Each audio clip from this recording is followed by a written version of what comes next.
Hello and welcome to the channel. जैसे कि बच्चों आप सब जानते हैं कि कल 4 अगस्त को कट ऑफ या फिर CAPF 2024 का एग्ज़ाम हुआ है।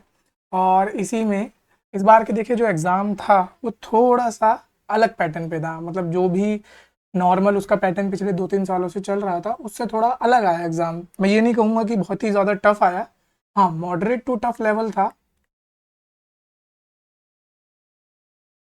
लेकिन अगर कोई बच्चा बहुत ही अच्छे से तैयारी कर रहा होता है या किसी का टेम्परामेंट वहाँ पर, या कोई बच्चा पैनिक नहीं करता, तो वो उस एग्ज़ाम में अच्छे खासे नंबर स्कोर कर सकता था। अब देखिए प्रॉब्लम ये नहीं होती कि कट ऑफ कितनी जाएगी, ये तो आप लोग क्लियर कर ही लोगे।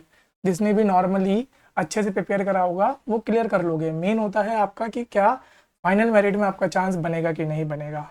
ठीक है, तो आज हम दोनों चीज़ों को डिस्कस करेंगे। कट ऑफ की प्रिडिक्शन भी करेंगे, साथ साथ फाइनल मेरिट में कितने तक का चांसेस होना चाहिए वो भी देखेंगे। तो सबसे पहले तो बात कर लेते हैं, कट ऑफ प्रिडिक्शन करने से पहले हम लोग किन किन फैक्टर को कंसिडर करते हैं। देखिए सबसे पहला और सबसे इम्पॉर्टेंट फैक्टर जो होता है वो होता है डिफ़िकल्टी ऑफ पेपर। क्लियर? तो यहाँ पर आप लोगों को बस इतना ध्यान रखना है कि नो डाउट पिछले साल से तो पेपर की डिफ़िकल्टी इंक्रीज़ हुआ है। तो एक फैक्टर तो देखिए ये हो गया कि भैया पेपर की डिफ़िकल्टी जो है इंक्रीज़ हुआ है। तो इसका जो डायरेक्ट रिलेशन होता है वो कट ऑफ डाउन जाने से होता है। तो पहला तो ये हो गया। दूसरा जो आपका फैक्टर होता है that is of attendance. Okay, अब देखिए अटेंडेंस का कैसे रिलेशन होता है। अब अटेंडेंस में कुछ बच्चे ऐसे होते हैं जो कि बस मतलब आते हैं और पेपर दे के चले जाते हैं। They are not that serious aspirants, जिन्होंने पूरे साल प्रिपेयर नहीं करा होता, तो उन वो भी कुछ ऐसे होते हैं। तो अटेंडेंस का एक बहुत बड़ा फैक्टर होता है। लेकिन इस बार जितना मैंने लोगों से सुना, इस बार अटेंडेंस थोड़ी कम रही है पिछले एग्ज़ाम्स के मुकाबले। अब वो उसके कई फैक्टर हो सकते हैं भैया, मौसम उसका एक फैक्टर हो सकता है, या क्लास मतलब जो भी आप समझिए। तो अटेंडेंस कम होने की वजह से भी कट ऑफ पे थोड़ा बहुत फ़र्क आपको दिखेगा। अब देखिए जो सीरियस एस्पिरेंट्स होंगे उन्होंने तो एग्ज़ाम दिया होगा। ठीक है, आपके जैसे जो सीरियस एस्पिरेंट, जो बच्चा ये वीडियो देख रहा है इसका मतलब आप सीरियस एस्पिरेंट है, तो आप लोगों ने तो पेपर दिया है। बट जिन बच्चों ने पेपर नहीं दिया, क्या उनकी वजह से कट ऑफ पे कुछ फ़र्क पड़ेगा? तो ऑब्वियसली 2-3 मार्क्स का तो फ़र्क पड़ ही जाता है, क्योंकि अगर वो बच्चे पेपर देते, ठीक है, उनमें से कुछ का ऐसा चांस होता है कि वो एग्ज़ाम क्लियर करते हैं या वो कट ऑफ को ऊपर ले जाते हैं। ठीक है, तो यहाँ भी आपका फैक्टर आपका डायरेक्ट और इनडायरेक्ट फैक्टर रहेगा। अब देख लेते हैं इन दो फैक्टरों के ऊपर, ठीक है, क्या क्या आपका कट ऑफ का प्रेडिक्शन रहेगा। अच्छा, इसमें एक और चीज़ बता दूं कि हम ना प्रीवियस ईयर के जो ट्रेंड्स होते हैं उनको भी चेक करते हैं कि भैया क्या ट्रेंड्स रहे हैं, किस तरीके से चेंज आया है कट ऑफ में, कितने मार्क्स का गैप रहा है। तो इसमें जो मैंने पूरा बेसिस लिया है that is of 2023 cut off.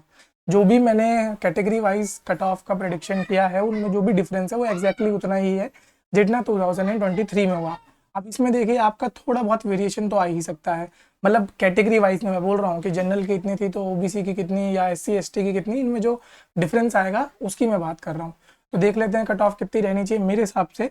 और जो हम लोगों ने आपस में डिस्कस किया, जितने भी सीरियस बच्चे थे जो हमें लगता था कि ओके इनका एग्ज़ाम इस साल क्लियर होगा, तो उनके हिसाब से जो जनरल की कट ऑफ होगी वो मतलब एक सेफ स्कोर में बोलूँ 98 to 102। मैंने यहाँ पे 4 ही मार्क्स का डिफरेंस लिया है क्योंकि प्लस माइनस वैसे तो 5 करते हैं, बट ठीक है 98 to 102 के लगभग लगभग मुझे लगता है कि यहाँ पे कट ऑफ रहनी चाहिए। दूसरा ओबीसी की, ये देखिए ये अभी मैं किसकी बता रहा हूँ, पेपर 1 की ही बता रहा हूँ सिर्फ। ओके, ओबीसी की 98 to 102 रहनी चाहिए। फिर SC ST की अगेन आप यहाँ पे देखेंगे 90 to 95 के लगभग में यहाँ पर जानी चाहिए। ST की 84 to 90 और EWS की 90 to 95। तो ये कुछ आपका कट ऑफ का प्रेडिक्शन है जो मेरे हिसाब से मुझे लगता है कि ये इतना होना चाहिए। अब इसमें जैसे मैंने आपसे बात करा था कि हम थोड़ा सा फाइनल मेरिट का भी देख लेते हैं। देखो फाइनल मेरिट के लिए ना बच्चों आपको सिर्फ पेपर 1 अकेले रिस्पॉन्सिबल नहीं होता। ठीक है, कुछ बच्चे अगर मार्जिन से भी पास करेंगे, जैसे इस साल एक व्यक्ति थे जिनके बिल्कुल मार्जिन पे नंबर थे पेपर 1 में, बट स्टिल वो मेरिट में आए हैं। वो क्यों आए हैं? क्योंकि उनका पेपर 2 अच्छा गया था और साथ साथ उन्होंने इंटरव्यू में 110 प्लस स्कोर किया था। तो आपको भी यही मान के चलना है कि इस बार का जो पेपर 2 है, अच्छा यहाँ पर ना एक इंपॉर्टेंट फैक्टर ये भी रहेगा कि पेपर 2, क्योंकि इस बार आप देखोगे कि पेपर 2 में थोड़ी बहुत आपको वेरिएशन मिला है पिछले पेपर से। मैं ग्रामर की बात नहीं कर रहा, ग्रामर तो एज एक्सपेक्टेड आई ही थी। फिर कॉम्प्रिहेंशन भी भैया प्रेसी तो सबको लिखनी ही थी। आर्गुमेंट राइटिंग में जो आपका सेकंड वाला टॉपिक था वो एक तो थोड़ा सा डिफिकल्ट था, यानी कि जो अनपेड लेबर वाला था वो वाला एक थोड़ा सा डिफिकल्ट था, उस पर मतलब मैं ये बोलूँगा कि उस पर लोगों पे कंटेंट तैयार नहीं था, उसको सोचने में भी टाइम गया होगा, और जब आप एग्जाम में बैठ के सोचते हो तो आपका पेपर भी छूटा होगा। ओके, तो ये सब कुछ फैक्टर्स रहते हैं। तो पेपर 2 का भी मैं बोलूँगा कि मॉडरेट लेवल का ही था, मैं उसे ईजी भी नहीं बोलूँगा ना मैं उसे टफ बोलूँगा, मॉडरेट लेवल का था। अगर आपकी प्रिपरेशन चल रही होगी अच्छी खासी तो आप उसको कर पाओगे। बाकी जो एसेज थे, देखो एसे में तो आपके कुछ टॉपिक तो बिल्कुल स्टैटिक के आए थे, तो ऑब्वियसली उसमें लिखने के लिए आपके पास बहुत कुछ था, जैसे ट्राइबल अगेंस्ट कॉलोनियल रूल आया था, डिजिटल इकोनॉमी। ठीक है, ये 2 टॉपिक तो मुझे ऐसे लगे कि आप बिल्कुल आराम से शॉर्ट शॉर्ट तरीके से इन्हें कर सकते हो। फिर इसमें एक और आपके 2-3 एग्जाम्पल ट्राइबल्स को लेके एक और आया था, इंग्लिश लैंग्वेज को लेके आया था, ऐसा ही एक आपका आर्ग्यूमेंट में आया था, दैट इज़ क्लासिकल लिटरेचर। तो ओवरऑल मैं ये कहना चाहता हूँ आपसे कि पेपर 2 भी एक बहुत बड़ा रोल प्ले करेगा आपके फाइनल मेरिट में, साथ साथ पेपर 1 प्लस पेपर 2 की मेरिट में। तो आपको बस इतना ध्यान रखना है कि अगर बच्चे हो आप लोग कितना 120 प्लस स्कोर कर रहे हो, ठीक है, किसमें, पेपर 1 में, और अराउंड एंड अराउंड आपके नंबर आ जाए 90 टू 95 किसमें, पेपर 2 में, और वहीं पर आपका क्या इंटरव्यू जो है, इंटरव्यू में भी आपको कितना स्कोर करना है, 90 टू 95। तो एक आप अच्छी खासी पोजीशन में हो जिसमें कि आप क्लियर कर जाओगे बहुत सेफ स्कोर से। तो अगर किसी बच्चे के 120 प्लस बन रहे हैं तो वो आराम से तैयारी करे, और पेपर 2 उनका अगर अच्छा गया है तो उनको इंटरव्यू की तैयारी करनी चाहिए, बशर्ते वो फिजिकल क्वालिफाई करे।